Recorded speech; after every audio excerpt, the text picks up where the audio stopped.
Hello students, welcome to Praveena commerce classes. आज आपण class 11th FIGC accounts chapter number 1 करत आहोत. तर त्याच्यामध्ये आज आपला आहे 4th point, that is a asset. तर असेटचं मिनिंग बघूया. Any property or the physical things owned by businessman. कुठलीही प्रॉपर्टी ऑर फिजिकल थिंग्स जे बिझनेसमॅनने बिझनेससाठी परचेस केलेला असेल, that has a monetary value. जे काही प्रॉपर्टी किंवा फिजिकल थिंग्स परचेस केलेलं आहे त्याची मनी व्हॅल्यू असली पाहिजे.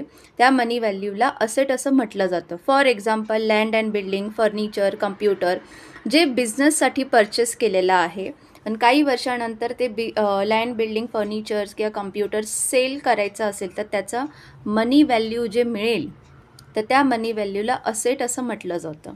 नेक्स्ट एक्झाम्पल आहे तिथे गुडविल आणि डेटर्स. तर ह्या गुडविल आणि डेटर्सचं डिटेल मीनिंग किंवा कन्सेप्ट आपण नेक्स्ट लेक्चर व्हिडिओमध्ये बघूया. So bye bye, take care, thank you.